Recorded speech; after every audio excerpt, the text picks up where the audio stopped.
Hello friends, welcome back to your study with smart friend. ग्रहों से अलग है क्योंकि इसमें जीवन को बनाए रखने वाली गैसों की प्रचुरता है।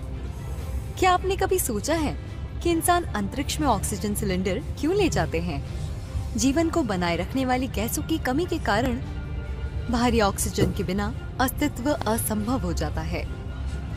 पृथ्वी के चारों ओर का आवरण जीवन को बढ़ावा देता है।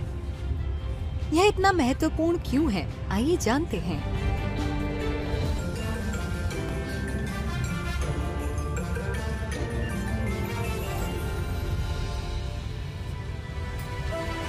पृथ्वी का वायुमंडल हमारे ग्रह के चारों ओर वायु का एक पतला सा आवरण की तरह होता है।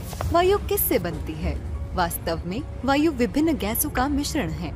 हमारे वायुमंडल में कई गैसों का मिश्रण होता है, जिनमें 78% नाइट्रोजन, 21% ऑक्सीजन और 1% अन्य गैसों का संयोजन होता है, जिनमें आर्गन और कार्बन डाइऑक्साइड जैसी गैसें भी शामिल है।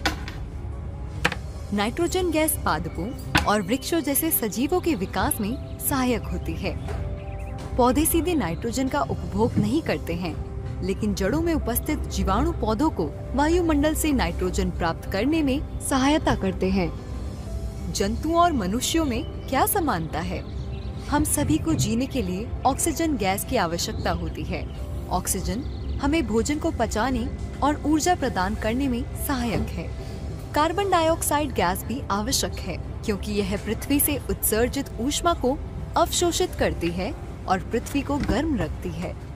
कार्बन डाइऑक्साइड के बिना पादप प्रकाश संश्लेषण करने में सक्षम नहीं होंगे। प्रकाश संश्लेषण सूर्य के प्रकाश से ऊर्जा का उत्पादन करने की प्रक्रिया है। वायुमंडल में वायु का घनत्व और उसका तापमान ऊंचाई के अनुसार भिन्न होता है। वायु का घनत्व समुद्र तल पर अधिकतम होता है और जैसे जैसे हम वायुमंडल में ऊपर की ओर आते हैं, वह तेजी से घटता जाता है। इसी प्रकार तापमान भी ऊंचाई के अनुसार बदलता है। विशेष रूप से यह घटता है जब हम ऊपर जाते हैं। तापमान पृथ्वी की सतह पर वायु दाब को निर्धारित करता है। इसका अर्थ यह है कि तापमान में भिन्नता के आधार पर वायु दाब एक स्थान से दूसरे स्थान में भिन्न होता है। यह दाबांतर वायु की गति का कारण बनता है, जो उच्च दाब से निम्न दाब वाले क्षेत्रों की ओर प्रवाहित होती है। हम हर दिन इस तरह के संचलन देखते हैं। इस गतिमान वायु को पवन कहते हैं।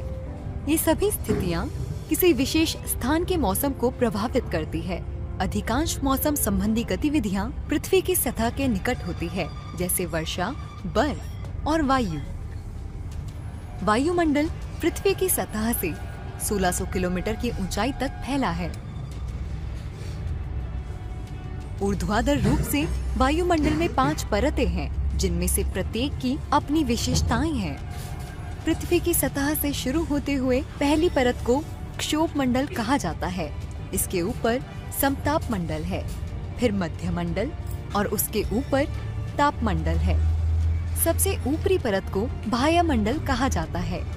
परतों को याद रखने का एक आसान तरीका है, tall stars meet tall explorers. Thanks for watching. Please comment और लाइक करें और चैनल को सब्सक्राइब करना न भूलें। मिलते हैं वीडियो में।